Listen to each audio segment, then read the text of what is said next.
16 oktober, we hadden de aanslag op de Zweedse supporters.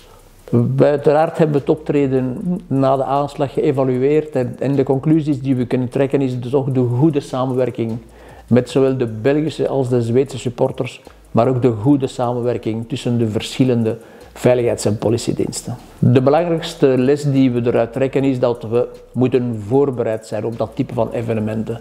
En dat we rond de tafel moeten gaan zitten met de verschillende disciplines. Moest het nog gebeuren, dat we tenminste efficiënt en snel kunnen optreden.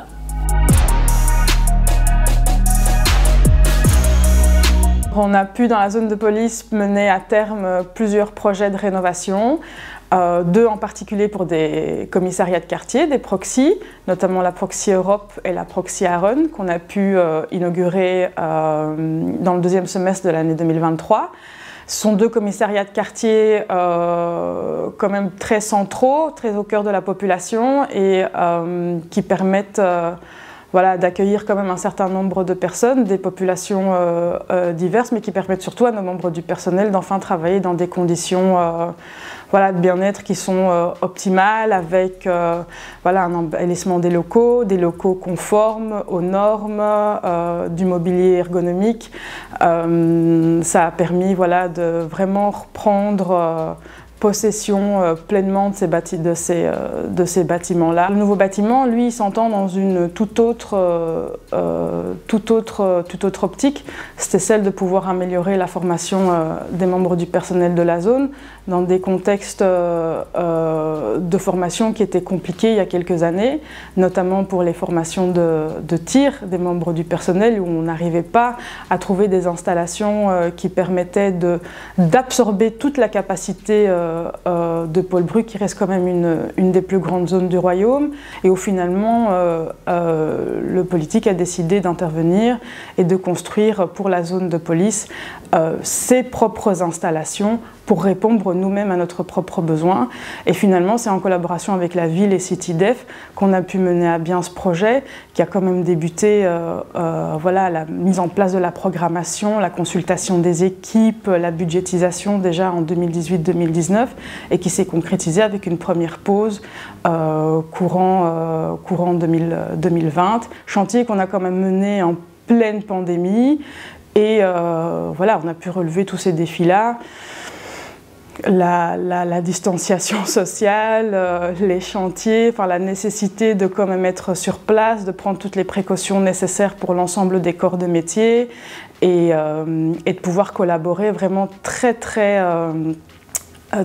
étroitement, tant avec CityDef qu'avec la ville, qu'avec les corps de métier, mais surtout et principalement avec nos membres du personnel. Tout ça en plus dans un complexe où on entendait aussi installer la canine, qui elle aussi avait ses propres défis, et où finalement on a pu rencontrer l'ensemble de ces besoins-là sur un seul et même site, tant pour Fort que pour la canine.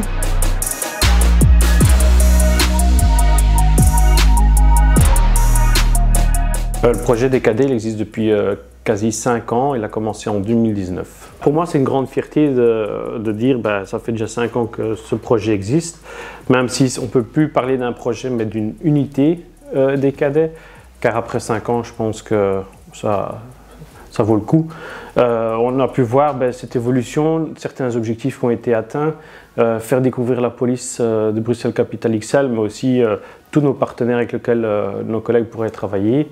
Donc on aboutit petit à petit, il y a des surprises de plus en plus chaque année, il y a des nouvelles choses qui arrivent, il y a des choses qui disparaissent, il y a l'évolution de la vie en général. On a pu voir aussi que, vu qu'on était la première unité de cadets, donc des jeunes au sein de la police qui faisaient un stage, de voir qu'on a fait des petits frères comme les rookies à la police fédérale, les juniors à la zone Sekova. Donc ça montre qu'il y a quand même cette envie d'impliquer de plus en plus les jeunes. Puis il y a cette fierté aussi du haut patronage de Sa Majesté le Roi, qu'on a depuis quelques années maintenant, qui est vraiment une belle fierté pour notre unité, une reconnaissance pour le travail mis en place au quotidien. Et alors aussi le retour des cadets, mais des parents aussi. Donc souvent, il y a des jeunes qui arrivent peut-être avec des difficultés, des problèmes,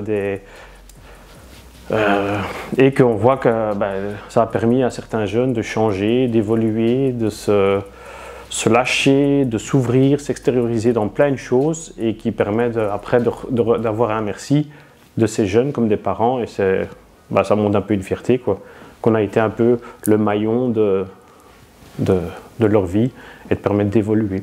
On a commencé en 2019 avec 29 cadets. Chaque année, il y a de plus en plus de demandes. On va dire entre 50 et 70 nouveaux jeunes qui veulent rentrer au cadet. En 2023, on était à 237 cadets. Ça montre qu'il y a une demande de plus en plus grandissante des jeunes pour découvrir la police en général. Et alors, aussi cette évolution, comme l'année passée, c'était la 5e édition, on avait invité les cadets de la gendarmerie du nord de la France et de Londres pour venir défiler à nos côtés. Et de plus en plus, on essaie de mettre des projets en commun où on va en France ou à Londres et inversement pour justement partager nos connaissances et nos projets et notre unité pour faire quelque chose en commun.